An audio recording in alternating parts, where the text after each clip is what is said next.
Matt Moscona. I'm very important. After further review. Say it one more time. After further review with Matt Moscona. And here we go. Live from the Raising Cane studio. Let's ride!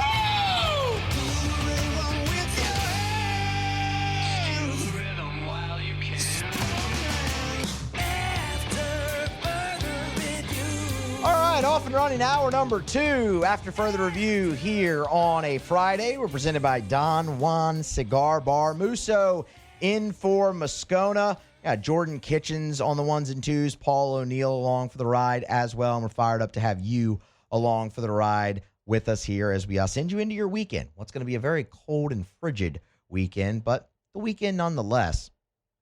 It's been a great hour of the show so far, man. We still got a lot to get to. Still have to get to not one, but 3 LSU baseball segments or baseball segments in general that we have planned out for you. So really looking forward to that.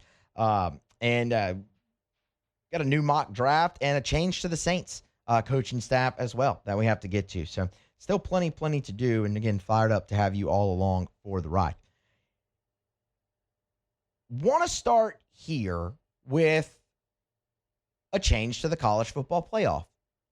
A change to the college football playoff when? Well, for 2026. And no, it's not expansion. We know they're going to stay at 12. And I know that's the change that everybody wanted, myself included.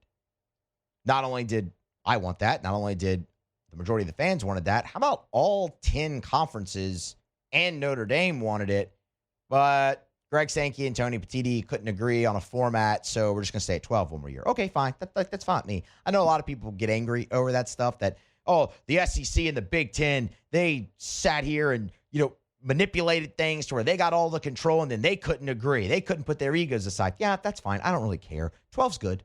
Like, the 12-team playoff was awesome this year, and it's probably going to be awesome in 2026. And eventually, they'll come to an agreement, and they'll expand, and then it'll happen again where they probably can't put their egos aside. Fine, whatever. Like, it's going to happen. It'll be fine. But there is a change to the college football playoff that was made rather silently for 2026. And that deals with the guaranteed spot that goes to the group of 6. It's a slight change, but it's significant. Here's why, and here's the change. The change is the group of 6 CFP bid no longer has to be a conference champion. When in the past it was the 5 highest-ranked conference champions, 4 Power 4, and then 1 from the group of 6. And when you look at a year like this, where you ended up with Duke winning the ACC and upsetting Virginia. If Virginia wins that game, they're in the college football playoff as one of the 5 highest-ranked conference champions. Well, they didn't. Duke wins. They were a 5-loss team and had no prayer of ever getting into the playoff. In this iteration, it goes to James Madison. Now you look at this, and it's just the group of 6.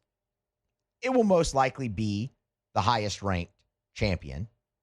It's still going to, but it doesn't have to be. That's half of this. The other half is way more significant because it's what it prevents.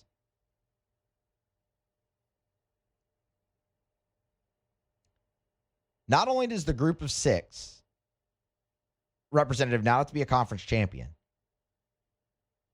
in 2026, you will see guaranteed bids to the 4 Power 4 conference champions. So say what happened in the ACC happens again, Duke would be in the college football playoff.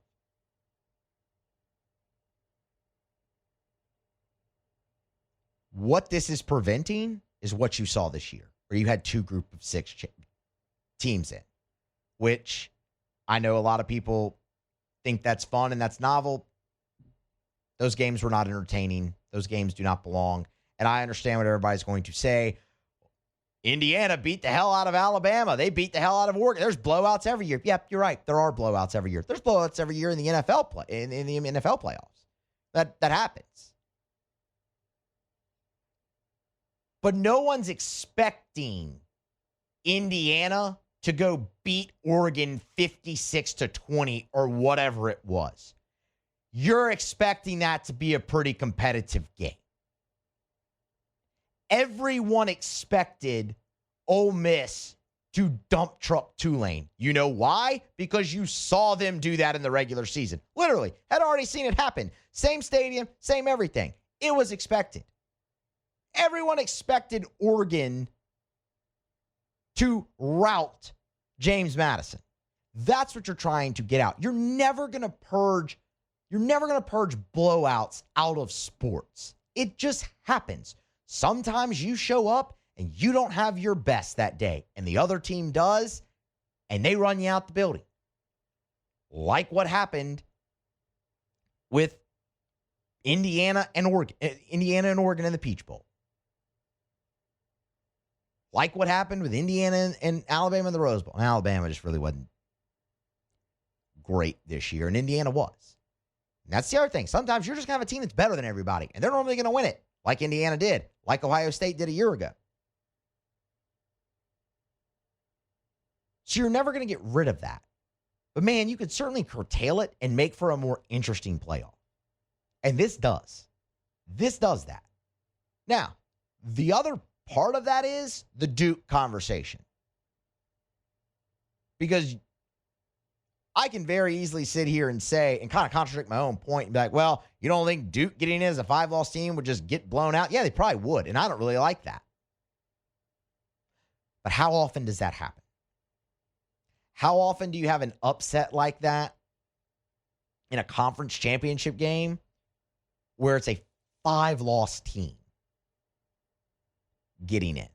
Not very often. You could see a 3-loss team, and if that's the case, fine. Let's get a 3-loss team in the playoff. When you expand this thing, you're going to have 3-loss teams in the playoff all the time anyway. You're probably going to have a 3-loss team in the playoff this year, maybe even multiple, because the SEC just went to 9 games, and you're going to have more 3-loss teams in the league. I'll tell you right now, I think LSU could potentially make the college football playoff as a 3-loss team.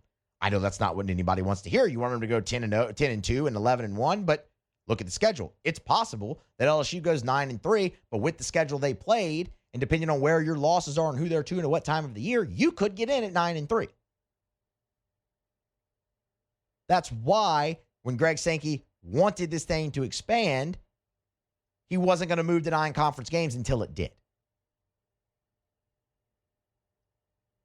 The other part of the Duke conundrum is the ACC has got to look at their tiebreaker situation, and I'm sure they will. Jim Phillips has kind of already talked about that, the ACC commissioner, and it'll happen to where, well, Duke's not in that game at 5 losses. So when I look at this, it's a slight silent change, but I think it's very good for the competitiveness of the college football playoff. It's not going to completely eliminate blowouts, but you're never going to. There's one more thing I want to note here.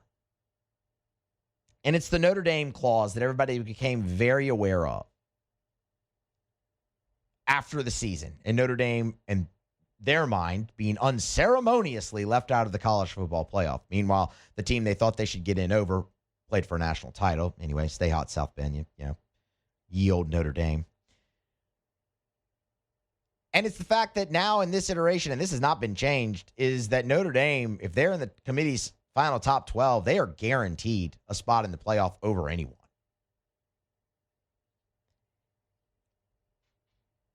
And then you look at Notre Dame's schedule for 2026, and it's laughable. Like, if Notre Dame doesn't go 12-0 on this schedule, with everything they have coming back from last year's team and everything that they brought in the recruiting class and whatnot, it's a big problem. You look at this, and it's very easy to see that the only ranked teams on Notre Dame's schedule will be at BYU and at home against Miami. And you have a bye week in between those. Other than that, it's North Carolina and SMU. SMU might end up being ranked. We'll see. Syracuse, Boston College, Stanford, Wisconsin. So here's what I want to see. I want to see a scenario where, let's say Notre Dame wins all their layups, goes on the road, loses to BYU, or let's say goes on the road, beats a ranked BYU team, comes home after a bye, loses to Miami on their home field, you're sitting there at 11-1 with one ranked win over a quality opponent. Will the committee have them in the top 12? Or will they judge this the way they should, the way they did this year to Notre Dame? And it doesn't even matter if they have that little clause in that if we're in the top 12, it's very easy for the committee to look at this schedule and be like, yeah, you had a great win at North Carolina and a great win at Stanford and Boston College. Yeah, that just doesn't do it for us. If Notre Dame, if the committee does what they are supposed to do, which I get it, that's a big ask, but if they do what they're supposed to do in 2026, if Notre Dame doesn't beat both BYU and Miami, they don't deserve to be in off of that schedule. Now, just looking at it on paper here, teams could be better than we expect. Teams could be worse than we expect. All of that has to go. But I'm going to tell you right now, if they aren't knocking on the door of at least 11-1 with that schedule, I have a big problem, because that's hot garbage right there for the Fighting Irish in 2026. So while everyone gets bent out of shape over if they're in the top 12, they get the guaranteed spot, and I get why you would be. Why do they deserve that? They don't. No team does. It might not be cut and dry because their schedule is, on the surface, so lackadaisical. Just something to file away. But I do like the slight change that was made to the college football playoff. I think it will make the field more competitive. All right, we're going to grab a break, come back on the other side. We're going to talk some LSU baseball next here on AFR. Stick around. AFR. We're brought to you by Clegg's Nursery with 4 locations in the greater Baton Rouge area. Siegen near Airline, LA 16 in Denham. Mid-City on Don Moore, Garden Center on Greenwell Springs. You know those 4 locations, and what an awesome time to get by Clegg's Nursery, because they still have every single day shipments of flowers coming in, plants, trees, shrubs. You want to beautify the exterior of your home. You want to add that pop of color to your flower bed, to your patio pots. Maybe you got unwanted pests like ants or snakes or mosquitoes, wasps. They can help you take care of all of them. Maybe you got weeds coming up in your lawn. You want to get rid of that. Maybe you got dead spots in your lawn.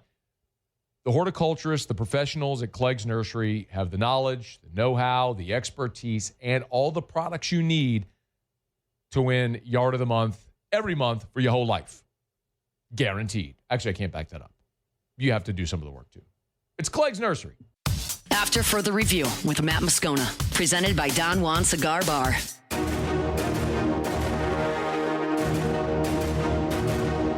Love telling you about Arco Power Systems, ARCCO, arco.com, arco.com. That's Arco Power Systems. You know, we talk about generators a lot in Louisiana, especially all along the Gulf Coast, where we're sort of in this storm belt right here in the Gulf Coast.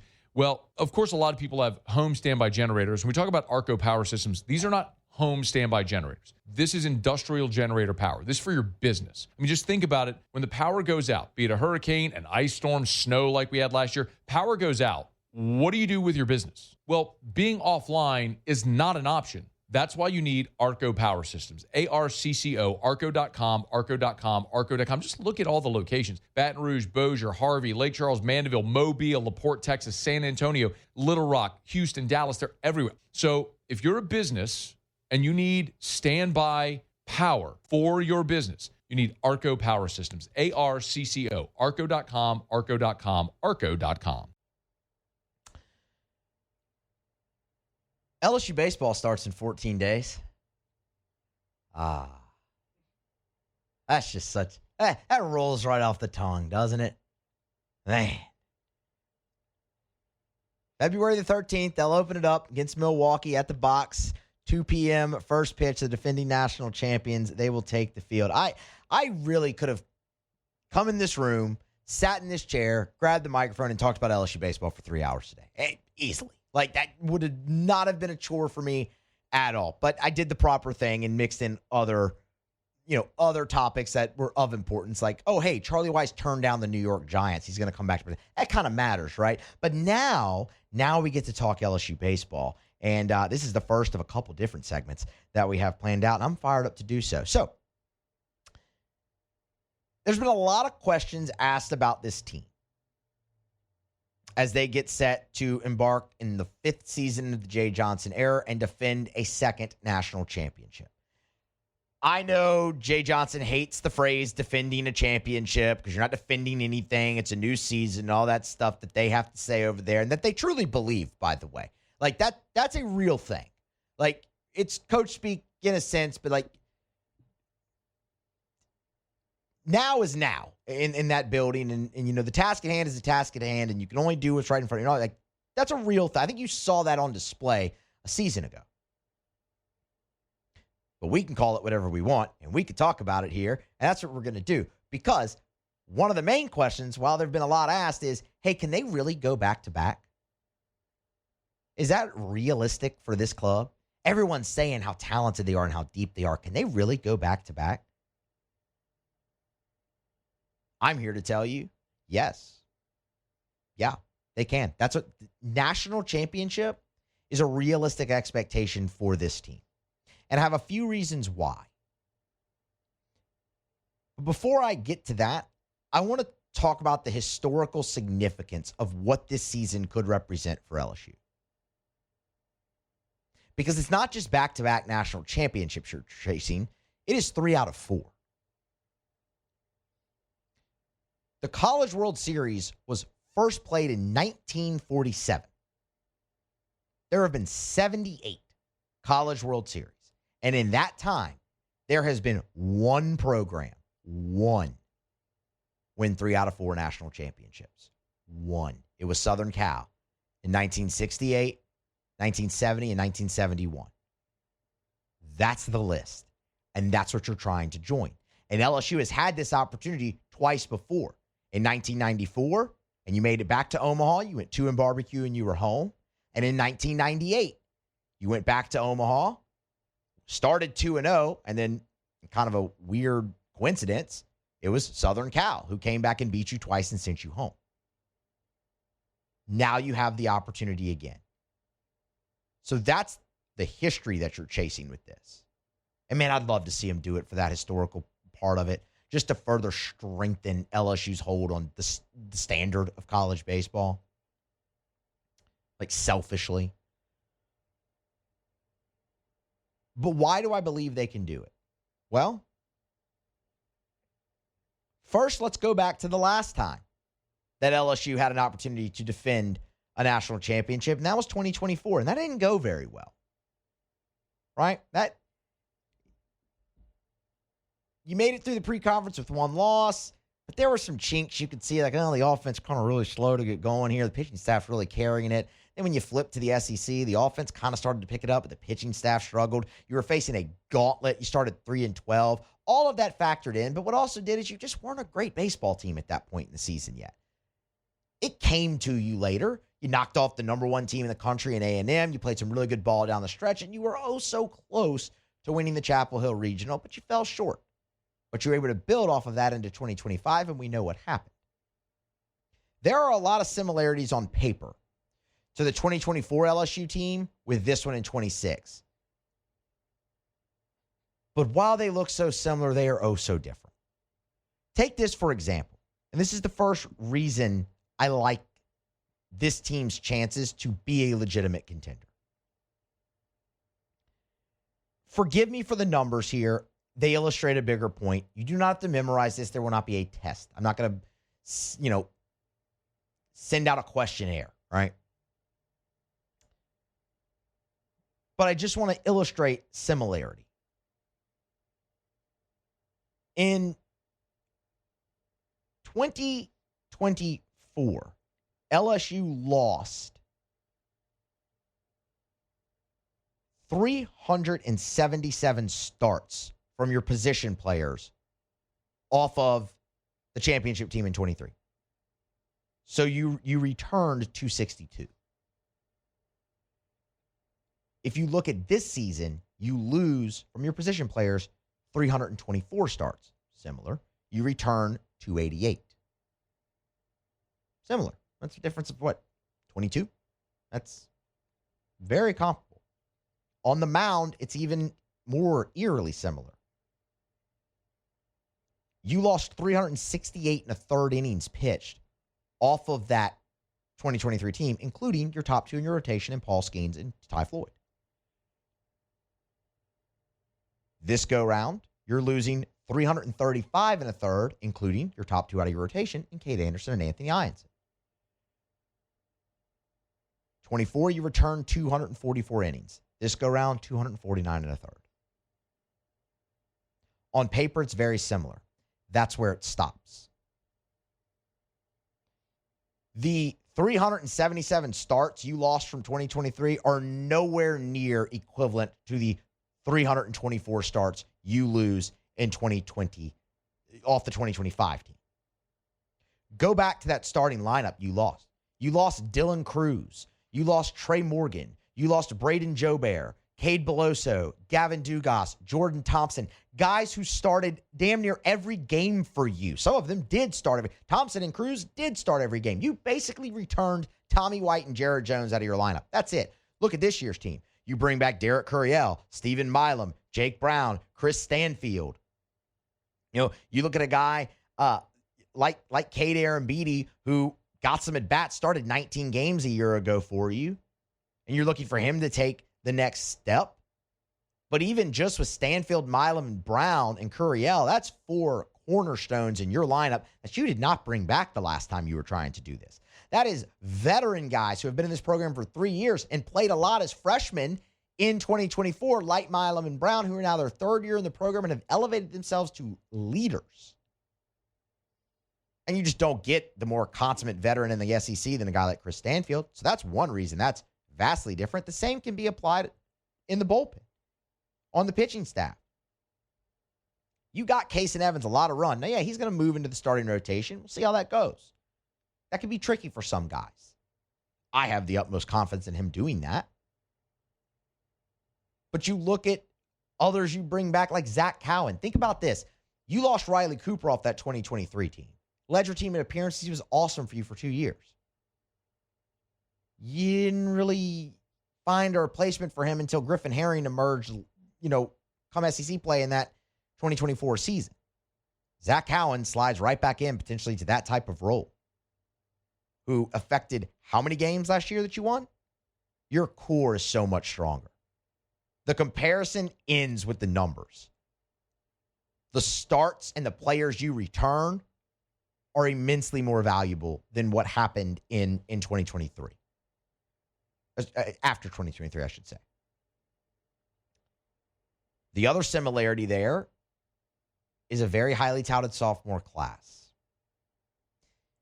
You'll remember the freshmen on that 2023 team were part of the number one recruiting class in high school baseball.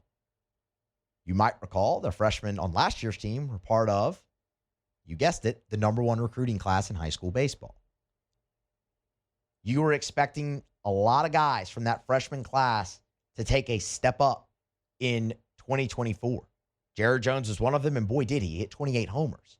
But there was also Brady Neal and Paxton Kling and Ethan Fry. And even some guys on the pitching staff as well. And, Neal's case was really interesting because he started the season as your starter, started the first 26 games, got hurt. So he didn't get the full sample size of him, and he was coming off an injury, but it never really materialized. Same thing really with Paxton Kling. And in turn, that and some portal misses, you ended up having to turn to the freshmen, like Milam, like Brown, Ashton Larson at the time, although he's no longer with the program. He's at Texas now. But you look at this sophomore class, and you see guys who contributed a bunch, like Derek Curiel, who started every game for LSU as a freshman and reached base 43 consecutive times as a freshman. That guy's back. Kason Evans, we talked about him. Maverick Rizzi led your team in appearances a year ago. He's back as part of this highly touted sophomore class. William Schmidt, Cooper Williams, a lot of it on the mound, but you look at a guy like Cade Arambidi, who hit 400 in the fall and looks like he can be as good as he wants to be, and Jay Johnson tasked him with being the best player in the program. You're more proven in the sophomore class than you were the last time you had this opportunity. They contributed to winning a lot more. The last thing is the unknown, and that's the transfer portal. It didn't go so hot for LSU out of the portal in 2024. It's the 1 year Jay has missed. It's the 1 year where you could look and go, that didn't work out the way you wanted it to. The other three have been awesome. And you have a lot of reason to believe that this one will be. Cooper Moore has been setting the world on fire. The guy threw 4 shutout yesterday in a scrimmage and punched out 8. Like, real good.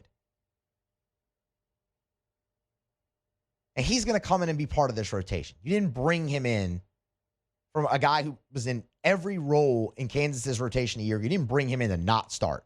He'll start. He's going to be great. You think that right now. Man, you love what you're seeing from Trent Caraway, from Seth Dardar, from Braden Simpson, from all those guys that you brought in transfer-wise. We thought that in 2024. You got into it, and it didn't necessarily go as planned.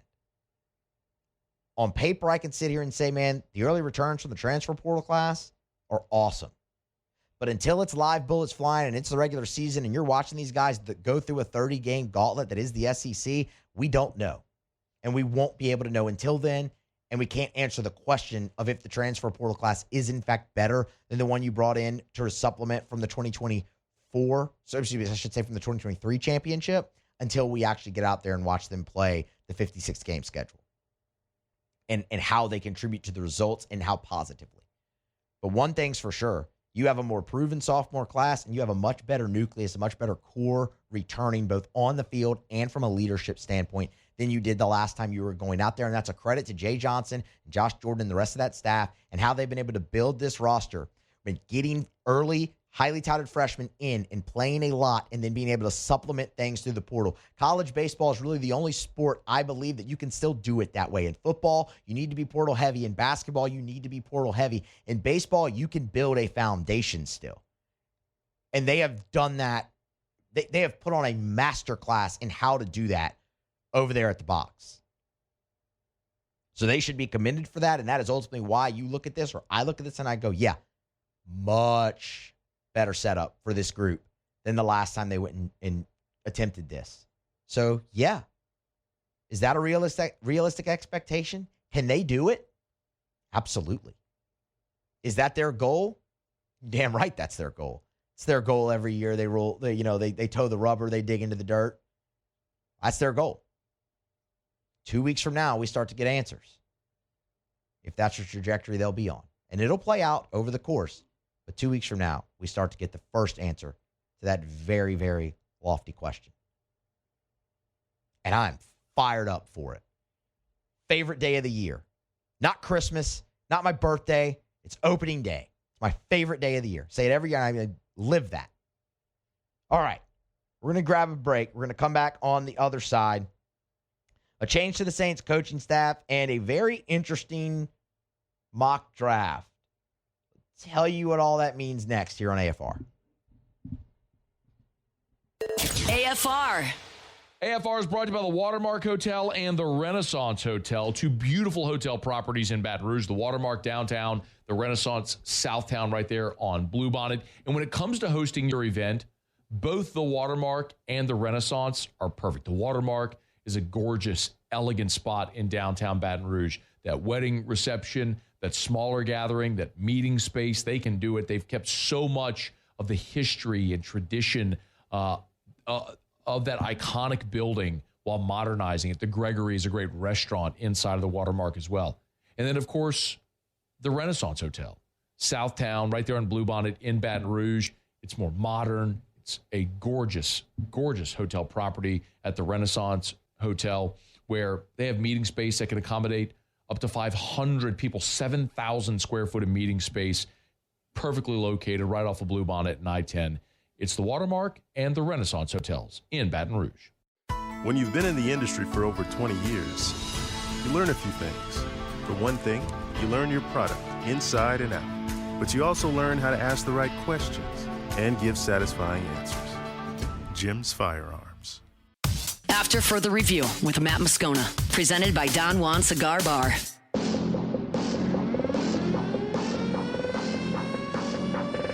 AFR is brought to you by Parish Restoration.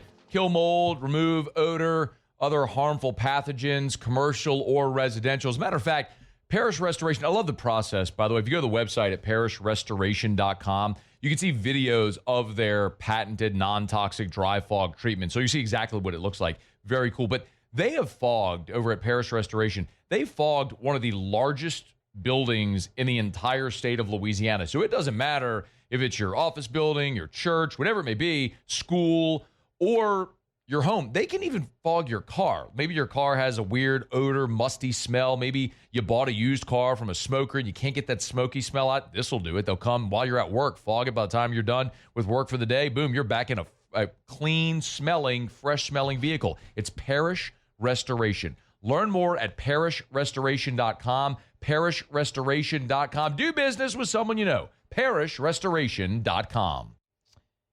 Back here after further review on a Friday, presented by Don Juan Cigar Bar. Musso filling in for Moscona. Moscona will be back here with you on Monday. Just a quick day out of the office for Matt. But we're carrying you here. We're halfway home. And I'm really excited to talk about this. So you may have seen this.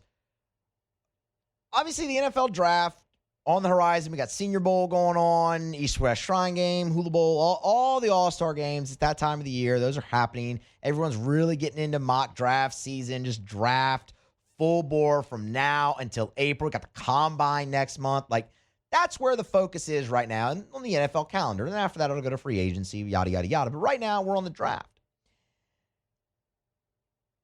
You might have seen this. Carnell Tate, wide receiver from Ohio State, entering the NFL draft. He was on Down to Business. It's a podcast hosted by Caleb and Josh Downs.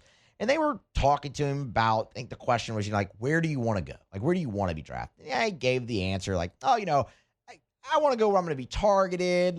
Someone who really wants me, those kind of things. And then he kind of went a little deeper and was like, Josh Allen does a really nice job. And, oh, by the way, New Orleans would be really good too. Tyler Shough's balling. I could see myself in that offense. Very vocally, Josh Allen, yeah, but hey, Tyler Shough, I'm down for that as well. It's like, oh, okay. Little does Carnell Tate know that he is probably very high on the Saints board because of where he attended college. Saints love them some Ohio State players. I mean, you give the Saints this. Hey, this guy went to a small school, but look at his relative athletic score, and he was at the Senior Bowl, and they're going to jump all over it. Or you go, hey, this guy put up numbers at Ohio State, and they're going to be like, write it on the card, turn it into the commissioner right now. So little does Carnell Tate know, they probably already love you, buddy. But what is interesting is Tyler Shough was asked about Carnell Tate's comments. That was today. He was on Up and Adams with Kay Adams. She just funnels through the Saints guest. Kay's big Saints supporter there, feels like all the time. And she very pointedly asked Tyler Shough, Carnell Tate said he wants to play with you. What do you think of that? But yeah, I think we can definitely add a playmaker like him for sure. But would you like to play with him as much as he vocally is saying he'd like to play with you? Of course. I mean, what he's been able to do at Ohio State, I think we got the proof of having a really good Ohio State receiver on roster already. So you can't go wrong there. Shough gets it. I mean, he knows Ohio State. That's just what happens. See, we kid. They've had a lot of success with the Ohio State. Keep doing it. You're winning with that.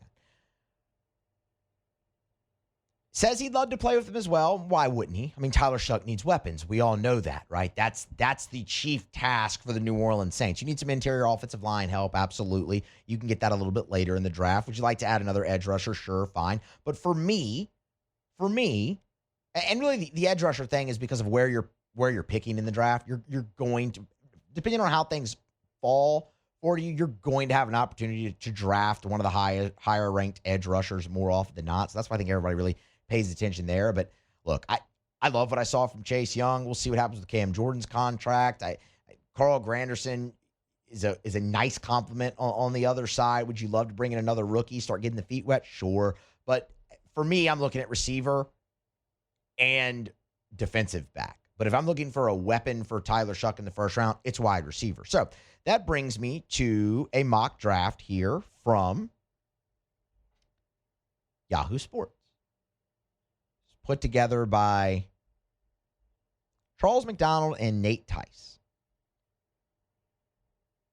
And at number 8 overall, they have the Saints selecting Carnell Tate, wide receiver, Ohio State.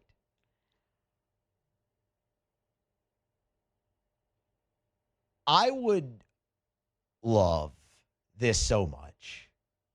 I know a lot of people have their eye on Jordan Tyson, and man, I get it. And Jordan Tyson was awesome at Arizona State. Like, he had a couple awesome seasons. Even this year without Levitt in the lineup throwing him the football a lot, he showed out. He's a great talent, very good over the middle. He's kind of just a complete wide receiver. What's interesting is in this mock draft that they put together, he is still on the board at 8, and they have the Saints going Carnell Tate. Man, I think you're splitting hairs with those two guys. And look, it might sound silly, but if what's going to put that over the top is Carnell Tate's want and willingness to be in New Orleans, I'm all for that. And I'm not, don't misunderstand me. I'm not saying that Jordan Tyson doesn't want to be in New Orleans. I just haven't heard him say it. And you know what? It's not often that you do hear guys say that kind of in a draft process. I don't want to deter anything. And it's not up to you, right? But it sure does fire me up a little bit more to hear a guy say, hey, I'd love to go to New Orleans. And by the way, his other team was the Bills. And I got news for you, bud. You aren't making it to 25 or wherever the Bills, 26, 27, wherever the Bills are picking in this thing. You're not falling that far unless you just completely, unless you fail a drug test or something, you'll fall even further than that. We don't wish that on Carnell Tate. Obviously, we're hoping him to be a Saint at this current moment. I'm just saying, it's going to take something like that for you to fall out of the top 15. Very likely even the top 10. But, you look at him, man, and he was in an offense with Jeremiah Smith, but the size is great, 6'3", 195. You got the big playability in there at 17 yards per catch this year.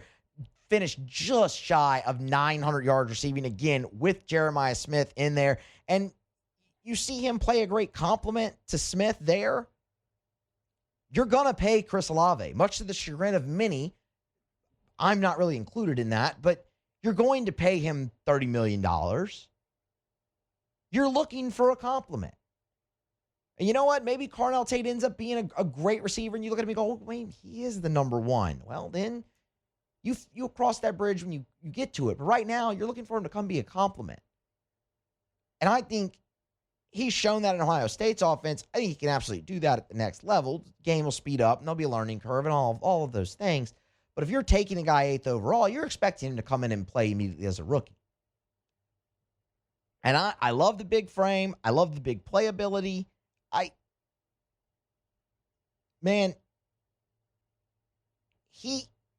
His willingness and want to be in New Orleans, he might be passing up Jordan Tyson for me as the wish list. Again, you're splitting hairs with them, but if what's going to put it over the top is him being like, yeah, I want to go play with Tyler Shough, then okay, go get that guy if he's available for you.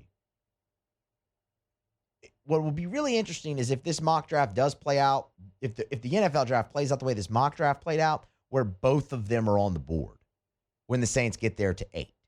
And, Reuben Bain is off the board and Arvell Reese is off the board. And you're sitting there, you can pick the first receiver who they go with. That would be really, really intriguing. But how about that? Carnell Tate wants to play for the Saints, wants to play with Tyler Shough. Tyler Shough says, hell, I'll play with Carnell Tate. He went to Ohio State. They got to love him. And he should be there for you at 8. It'd be very, very interesting going forward there. Quick note before we hit break. Jari Evans, multiple reports last night and then again this morning. Jari Evans is expected to leave the New Orleans Saints staff and take a position with Pittsburgh. The exact title of that position, not known yet. It is worth noting that Mike McCarthy has already hired an offensive line coach, so this doesn't look to be a real promotion. It'd be more of a lateral move, but there could be an additional title or something like that added to Jari Evans to entice him to leave New Orleans when it is probably just another, assistant offensive line gig in general. We wish Jari Evans obviously the best, man. Look, guy, part of a lot of winning in Saints. He's a finalist for the Pro Football Hall of Fame again this year. I don't know if this is going to be his year, but eventually Jari Evans will be in, and you know, he'll go in as a Saint, and that's awesome. You wish he could hang around, sure, but look, man, take what's next for you in your career. It's a familiar spot with Mike McCarthy, played for him as well in Green Bay after he left New Orleans, so all of that makes a ton of sense. You bid Jari Evans, great luck, and man, root for him to get into the Hall of Fame, because that'll happen one day, and wouldn't it be awesome if it was this year? Probably won't be, but wouldn't it be awesome if it were this year? All right, we're going to grab a break, come back on the other side. We'll close out hour number 2 of AFR, a pretty lofty prediction already for LSU baseball as well. We'll tell you about that to close out hour number 2 next. AFR.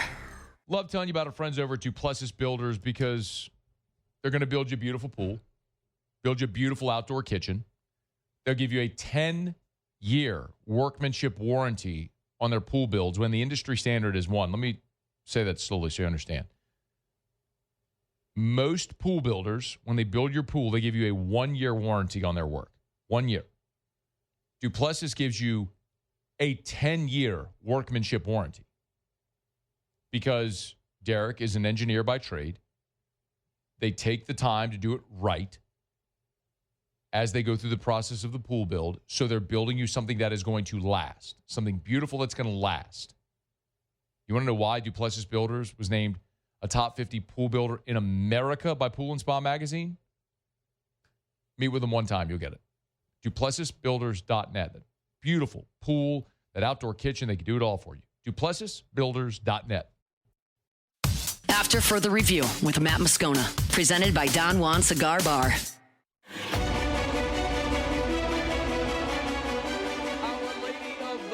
Championship health partner of LSU Athletics, Our Lady of the Lake and LSU, as we say, together we roar. Part of the Franciscan Missionaries of Our Lady Health System.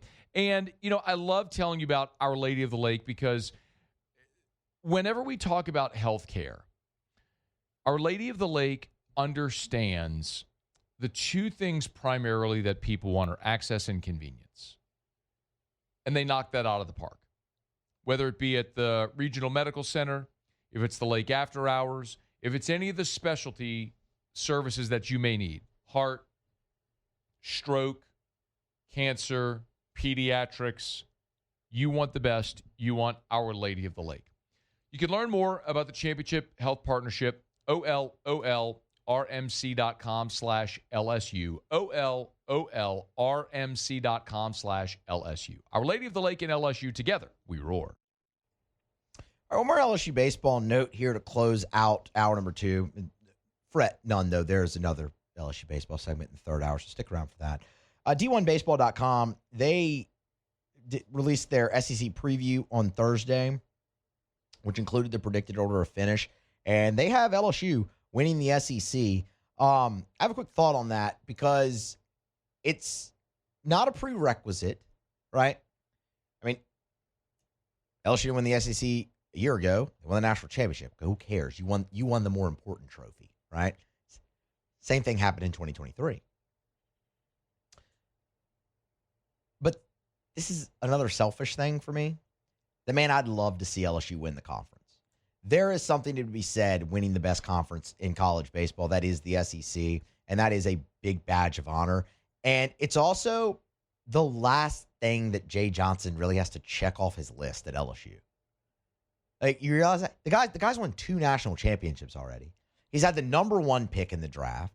He's had a Golden Spikes Award winner. Like, he's won regionals. He's won super regionals. The only other thing would be win the SEC tournament and win the SEC. And I really want to see him get it, because I think LSU's won the league 17 times. That's the most in the conference. The last time was 2017. It's been a while. But I think you could look at this, and it's not a matter of if, it's a matter of when Jay Johnson wins the SEC. It could be the most impressive SEC championship that LSU's ever won, because the league's never been deeper. With the addition of Texas and Oklahoma, for what it's worth, they're projecting 13 out of 16 teams to make the NCAA tournament in this preview as well. I mean, for a while, you were winning it with, they're projecting more teams to make the tournament than for a while were in the league. It'd be an awesome badge of honor. And it's something that I really want to see. They've been close. They were real close in 2023. I think that'd be awesome if it did come to fruition. For what it's worth, D1 Baseball also named Derek Curiel the preseason player of the year in the SEC. That's something else Jay Johnson had, player of the year.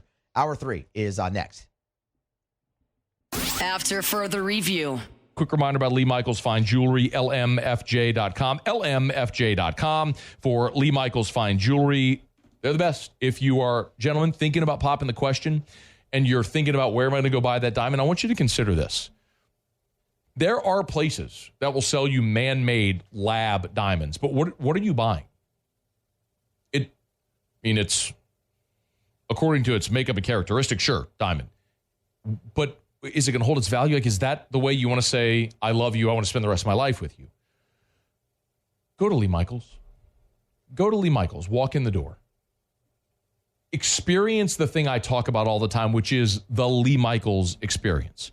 It's Lee Michaels Fine Jewelry with 10 locations. Baton Rouge, 2 locations in Baton Rouge. New Orleans, Lafayette, Shreveport, Mississippi, Texas as well. 10 locations across 3 states. It's Lee Michaels Fine Jewelry. Thrill her, gentlemen. Thrill her with a gift in the red box from Lee Michaels Fine Jewelry. Did you know there's a Brock on every block? With 10 locations to serve you in Baton Rouge, Gonzales, Walker, Hammond, Zachary, and Bruley, home to 38 top physicians. Finding the right care is easy. Learn more at brortho.com.